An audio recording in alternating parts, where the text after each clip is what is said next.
اور اس کے مطابق آپ کو جزا اور سزا دیے جائیں گے۔ میرے اسلامی بھائیوں، تو آئیے جانتے ہیں آج ہمارے دنیا میں آنے کا مقصد کیا ہے۔ ہمارے دنیا میں آنے کا مقصد ہے وَمَا خَلَقْتُ الْجِنَّ وَالْإِنسَ إِلَّا لِيَعْبُدُونِ، یعنی اللہ نے فرمایا ہم نے جنات اور انسان کو اس لیے پیدا کیا کہ وہ میری عبادت کریں۔ لیکن ہم اپنے معاشرے کا جائزہ لیں، کیا آج ہم اور آپ کیا کرتے ہیں؟ یقیناً آج ہم اس کے برعکس ہیں، اپوزٹ ہیں، یعنی شریعت کہتی ہے کر تو ہم کہتے ہیں کہ نہ کر، شریعت کہتی ہے کہ نماز پڑھ تو ہم کہتے ہیں کہ نماز نہ پڑھو، یعنی ہم نہیں کہتے لیکن البتہ ہماری طبیعت یہی گوارا کرتی ہے کہ ہم نماز نہ پڑھیں گے، ہماری طبیعت یہی گوارا کرتی ہے کہ ہم روزہ نہ رکھیں گے۔ آخر ایسا کیوں؟ یہ روحانی طاقت آپ کے شریر سے، آپ کے جسم سے ختم ہو چکی، کیونکہ اللہ تبارک و تعالی ہر اس انسان کے دل میں دھبا لگا دیتا ہے جو انسان مسیح سے دور ہے، جو انسان نماز سے دور ہے، جو انسان روزے سے دور ہے، جو انسان استطاعت کے باوجود حج کرنے نہ جائے اور اس پیسے سے عیاشی کرے، وہ انسان کے دل میں اللہ دھبا لگا دیتا ہے۔ تو ہمارا اور آپ کا مقصد صرف اللہ کی عبادت کرنا ہے، لیکن آج ہمارا مقصد صرف یوں ہو گیا ہے کہ ہم اسلامی تعلیم کو چھوڑ کر کے مغربی تہذیب کو اپنانا چاہتے ہیں، ہم دینی تعلیم کو چھوڑ کر کے اسکول کی تعلیم حاصل کرنا چاہتے ہیں۔ اسکول کی تعلیم حاصل کرنا کوئی بری بات نہیں ہے، لیکن اس کے ساتھ بے انتہا ضروری دین کی تعلیم ہے۔ لیکن ہم نے مدرسے کو پیچھے چھوڑ دیا اور اسکول کو عام کر دیا، اسکول کو آباد کر دیا اور مسجد کو، مدرسے کو ویران کر دیا۔ کوئی اور نہیں، ہم اور آپ ذمہ دار ہیں، ہم اور آپ یہاں موجود ہیں۔ ذرا ہمیں یہ بتائیے، آپ کے یہاں مدرسہ ہے، آپ کے یہاں بچے ہیں، آپ کے بچے میں کیا کوالٹیز ہیں؟ آپ نے کبھی جانچ کیا؟ کیا آپ کا لڑکا یہ جانتا ہے کہ نماز کا طریقہ کیا ہے؟ کیا آپ کی اولاد یہ جانتی ہے کہ فرائض نماز کیا ہے؟ نماز میں کیا فرائض اور کیا شرائط، کیا واجبات ہے؟ کیا آپ جانتے ہیں اگر آپ کو فرائض اور واجبات معلوم نہ ہو، آپ کو شرائط معلوم نہ ہو تو آپ کی نماز نہ ہوگی۔ یعنی یہ جان لیجئے کہ اگر آپ کے شریر میں روح ہے تو آپ موجود ہیں، اگر آپ کے جسم میں روح نہیں ہے تو آپ بھی نہیں ہیں۔ ویسے اگر شرائط ہے تو آپ کی نماز ہے، فرائض ہے تو آپ کی نماز ہے، اگر واجبات ہے تو آپ کی نماز ہے۔ لیکن آپ کو یہ معلوم نہیں کہ فرائض ہے کیا، واجبات ہے کیا، شرائط ہے کیا۔ کیوں؟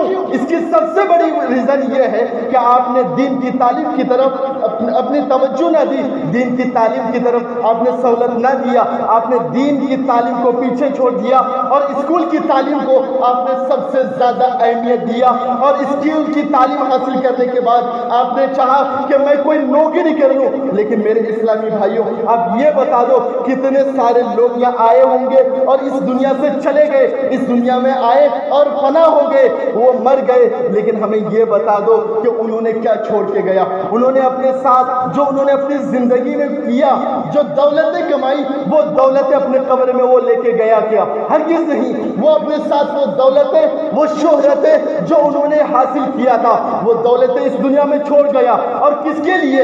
اس اولاد کے لیے جو اولاد مرنے کے بعد اسے یاد نہیں کرتی۔ یہ وہی اولاد ہے جو آپ کے لیے نہ روئے گی۔ ہاں یہ ضرور کہہ سکتی ہے کہ جب باپ مر جاتا ہے تو وہ اولاد دکھاوے کے لیے، یہ بے وفائی ہے کہ وہ اولاد صرف رونے کا ڈھونگ کرتی ہے۔ یقیناً جان لو، آپ تاریخ کا مشاہدہ کرو، تاریخ کو جانو، سوچو سمجھو کہ جب کوئی انسان مر جاتا ہے تو گھر والے 2 سے 3 دن تک کے روتا ہے یا 4 سے 5 دن تک کے اسے تکلیف ہوا کرتی ہے، لیکن اس کے بعد کیا ہوتا ہے؟ وہ اولاد آپ کی جائیداد کے لیے، وہ اولاد اس دولت کے لیے لڑتے ہیں، وہ اولاد اس شہرت کے لیے تڑپتے ہیں، لڑتے ہیں، ایک دوسرے کو مارنے پر آمادہ ہو جاتے ہیں جو باپ نے کمایا۔ لیکن اولاد کے دماغ میں یہ خیال نہیں کہ میرے ابا کا انتقال ہو گیا تو ہمیں چاہیے کہ قرآن کی تلاوت کریں، لیکن نہیں، اس کے دماغ میں یہ نہیں آتا۔ کیوں؟ اس کے ذمہ دار آپ ہیں۔ کیوں؟ کیونکہ آپ نے مدرسے میں اچھی سہولتیں نہیں، آپ نے کوئی قانون نہ لگایا، بچہ چاہے تو مدرسے میں جائے چاہے تو نہ جائے، لیکن اگر وہی بچہ اسکول میں نہیں جاتا تو باپ اس کے پیچھے ڈنڈا لے کر کے پڑتا ہے۔ لیکن جب مدرسے کی بات آئے تو مدرسے کے بچوں کے لیے کوئی اہمیت نہیں، نہ مدرسے کے ٹیچر کے لیے کوئی اہمیت ہے۔ آپ نے مدرسے کو آسان کر دیا۔ معلوم ہے کیوں؟ اس کی سب سے بڑی وجہ یہ ہے کہ آپ کو آسانی سے کوئی بھی ٹیچر مل جاتا ہے کہ یقیناً کوئی ٹیچر آئے گا، وہ بھی وقت گزارے گا، پڑھائے گا اور نکل جائیں گے۔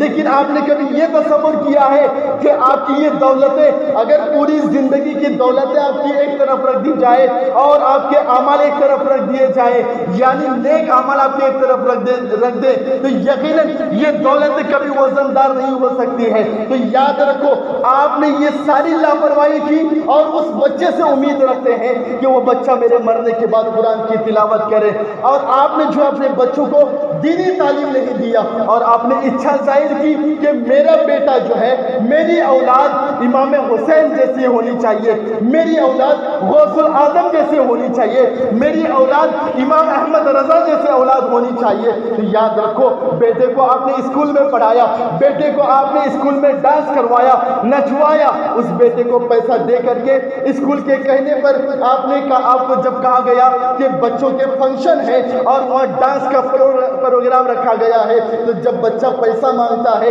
آپ سوال نہیں پوچھتے ہیں، آپ یہ نہیں پوچھتے کہ بیٹا کیوں مانگتا ہے۔ وہ بیٹا اگر کہہ بھی دے کہ ابو جان یہ ہمارے اسکول میں فنکشن ہے، ڈانس کا فنکشن ہے، تو وہ باپ جیب سے پیسہ نکال کر کے دے دیتا ہے۔ لیکن کیا آپ سوچتے ہیں کہ وہ بچہ کیا کر رہا ہے، وہ بچے کے دماغ میں کیا اثر کر رہی ہے، وہ بچے کو کیا تربیت مل رہی ہے؟ یقیناً اس بچے کو یہ تربیت ملتی ہے کہ ہمارے لیے مدرسہ امپورٹنٹ نہیں ہے، ہمارے لیے مدرسہ ضروری نہیں ہے، ہمارے لیے اسکول بے انتہا ضروری ہے۔ اسکول کے ٹیچروں نے قانون لگایا کہ بچوں کو 10 بجے تک آنا ہے، تو وہ اولاد 10 بجے تک پہنچ جاتی ہے، باپ اسے وقت کے مطابق اسکول تک پہنچا دیتے ہیں۔ اگر بارش ہوتی ہے تو باپ جو اپنے بچے کو اسکول تک کے پہنچا کر کے آتا ہے، لیکن وہی مدرسے کی بات آ جائے، تھوڑی بارش ہو جائے تو بچہ جو ہے مدرسے تک نہیں پہنچتا اور باپ بھی کچھ نہیں بولتا۔ کیوں؟ اس لیے کہ کوئی ضروری نہیں ہے۔ لیکن یاد رکھو، قبر کا حال مردہ ہی جانتا ہے کہ قبر میں کیا حشر ہونے والا ہے، آخرت میں کیا ہونے والا ہے۔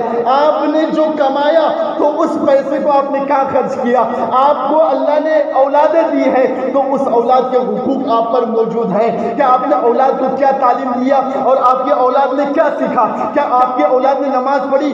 اگر آپ کی اولاد نماز پڑھتی ہے تو ہر نماز میں وہ دعائے معصورہ ضرور پڑھے گا۔ اگر آپ کاش بچوں کو دینی تعلیم دیے ہوتے تو وہ بچہ جو ہے نماز میں دعائے معصورہ پڑھتا اور کہتا اللہم اغفر لی ولی والدیہ ولمن توالدا۔ وہ بچہ یہ دعا کرتا کہ اللہ میرے والدین کو بخش دے اور جو دنیا میں ہے ان کے گناہوں کو بھی بخش دے اور جو اس دنیا سے جا چکا ہے اس کو بھی بخش دے۔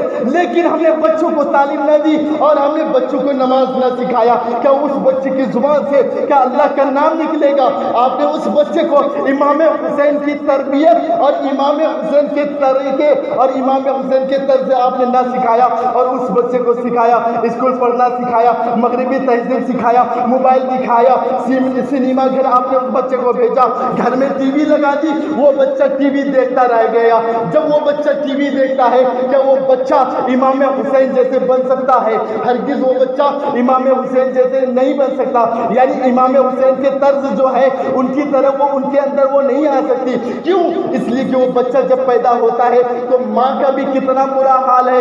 آج کی مائیں تو ایسی ہے کہ جب اولاد پیٹ میں ہوتا ہے، یعنی جب ماں حمل سے ہوتی ہے تو وہ ماں جو ہے ٹائم پاس کرنے کے لیے ٹی وی لگا دیتی ہے۔ افسوس کی بات یہ ہے کہ جس ماں نے گھر میں ٹی وی لگا کر کے اپنے وقت کو ضائع کیے ہو اور پیٹ میں بچہ ہو، کیا وہ بچہ قرآن کی تلاوت سیکھے گا؟ کیا وہ اولاد قرآن کی تعلیم سیکھے گی؟ ہرگز نہیں۔ آپ نے ٹی وی دیکھا ہے، آپ نے ٹی وی چلایا تو وہ بچہ وہی تعلیم سیکھے گا جو آپ نے کیا، جو آپ نے دکھایا، جو آپ نے سنایا، بچہ اسی کے مطابق چلے گا، اولاد اسی کے مطابق چلے گی۔ آج کی مائیں جبکہ اولاد کے لیے سب سے پہلی درسگاہ ماں کا گود ہے، لیکن ماں نے اولاد کو تربیت دینا مناسب